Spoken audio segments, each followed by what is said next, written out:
chase your passions, find your calling is what's thrown at us very often. Mostly they begin with early hobbies. My hobby found me in a temple at the age of 4, when a very market-savvy teacher had my mother down pat when she looked at me and told my mother that I had large eyes and I had to be taught how to dance.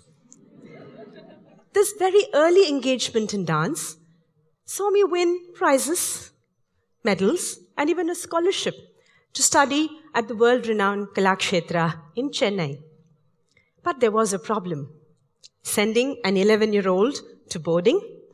No. My parents didn't blink on that. The problem was school. Kalakshetra was a full-time dance school with very little space for formal school. My father looked at me and saw his science-loving, want-to-be-a-doctor firstborn suddenly decide, starry-eyed, that she had to learn how to dance. He looked at me woefully and he said, I hope you will at least have a high school certificate. Exchanging convent, pinafores, and shoes.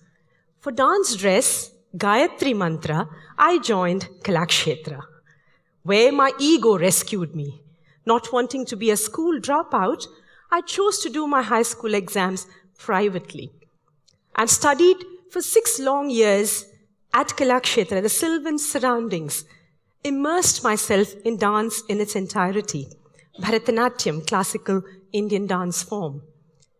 And there, I also managed to gather a graduate degree in commerce from long-distance education, making my father rather relieved and happy.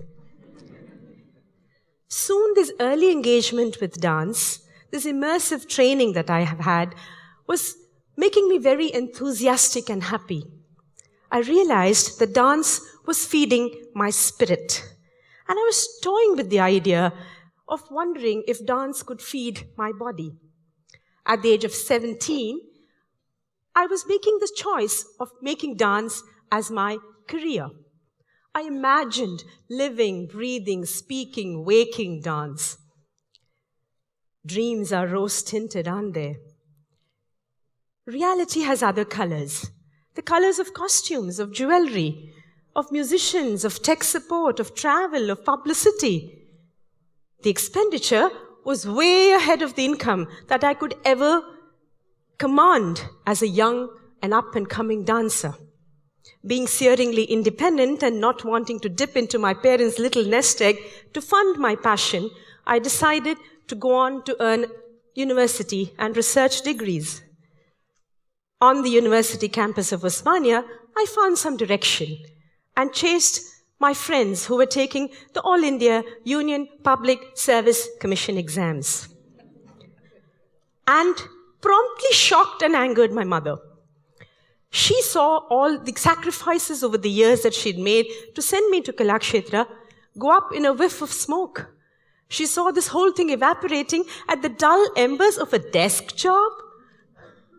But results had it the other way. I happened to be selected to the Indian Railway Traffic Service posted on the Ministry of Railways, Government of India.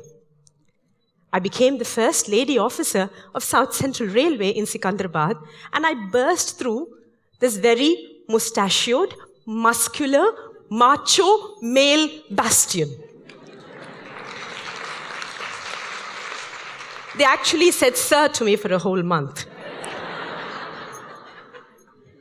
Once I joined the railways, this 135-year-old megalith monolith railways slowly learned to take sharp orders from a young lady officer.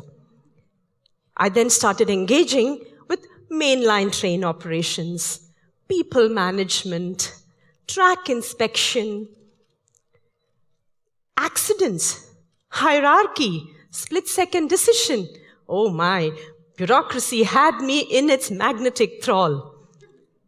And soon I ran headlong into organizational attitudes, unwritten laws, perceptions, and behavior, which believes that you are not a good officer, leave alone excellent, if you're not available 24/7.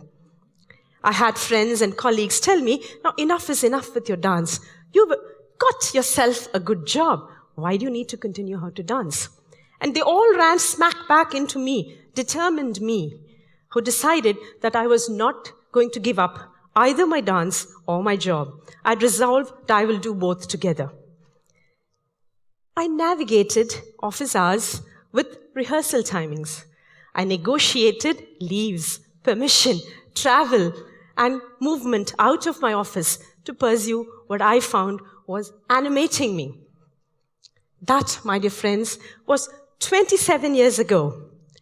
I still continue to serve on the Indian Railways, and I still engage with dance 360 degrees as a teacher, dancer, choreographer, writer, scholar, and managed to get a couple of national awards on the way.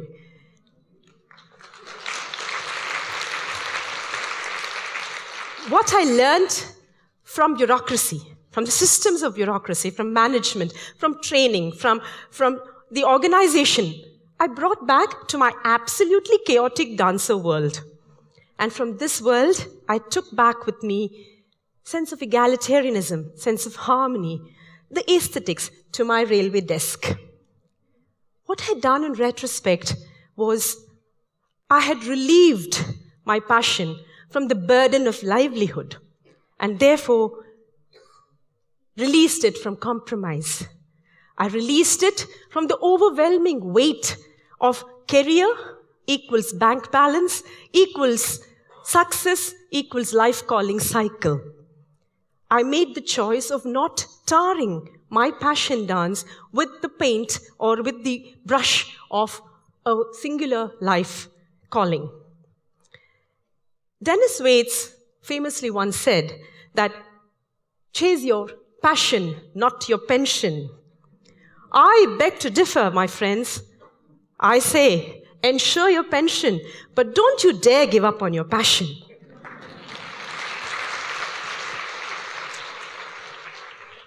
Because very few of us are lucky to have a passion that's both a calling and a career. For those like us, the way forward is to tread 2 tracks of a career that will allow you to pursue your passion.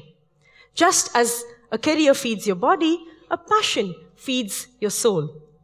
I truly believe that the binaries of follow your passion versus be responsible are constructs of our own mind and society.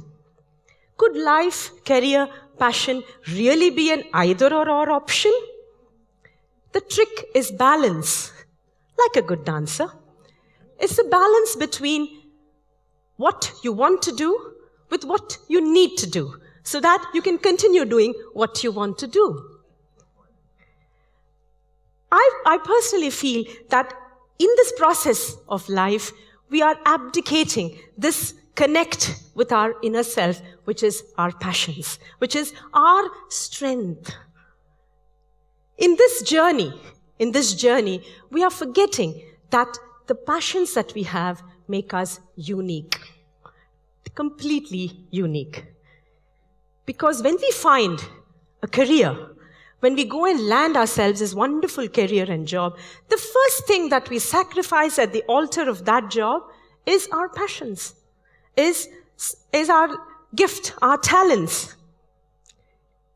We sit there and bury it into the farthest recesses of our memory to pull it out decades later and look at sepia-tone pictures with yearning. In our attempt to align and confirm, we sacrifice our uniqueness. We sacrifice our uniqueness. Believe me, each and every one of us is just one of a kind, with rare gifts and talents, with extraordinarily rare gifts and talents. And it's really up to us to make use of that talent so that we can reach into the farthest realms of the universe, far larger than our mundane selves. Because this passion, this talent is the ripple effect that will impact not just you, but the world around you.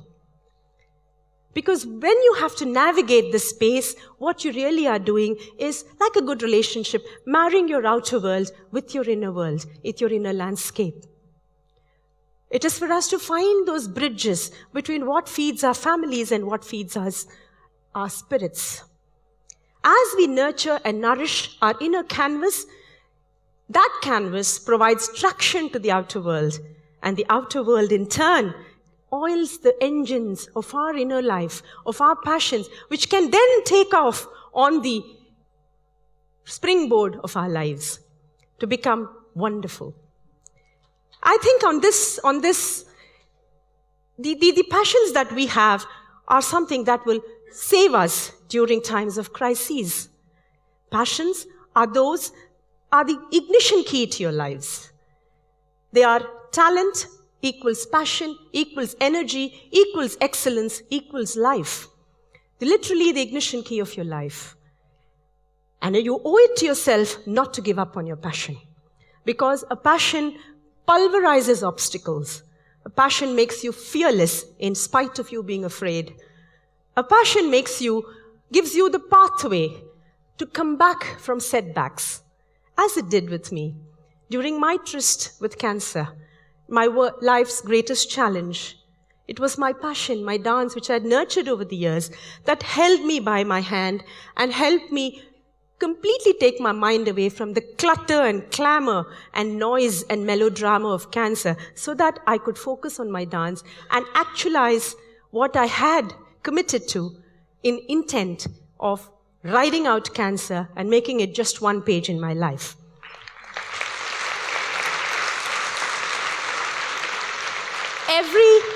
Every talent, for that matter, ladies and gentlemen, is about being able to become the superconductor of your lives so that it brings in the universe into your space. Every passion is the momentum that you get for your life. Because the business of life is to challenge us. And challenge us it will. My challenge was cancer. And what helped me ride it out was my passion, dance. In our attempt to nurture our core competency, which is our career, we tend to completely malnourish our core strength, which is our passions, our talent, our gifts, our calling. Because only our core strength will help you ride out a challenge. And because challenges are life's learning lessons. Passion is the momentum, is the big mo, is the momentum of our lives. Because it's possible for you to have a career, a job, a passion, a family, and some more. Because on that last day of my life on this planet, when my film flashes in front of me in Technicolor, in true filmy style, I do not want to look at it and say, I wish I had done that. I want to say, I chased my passions, and that was an awesome ride. Thank you.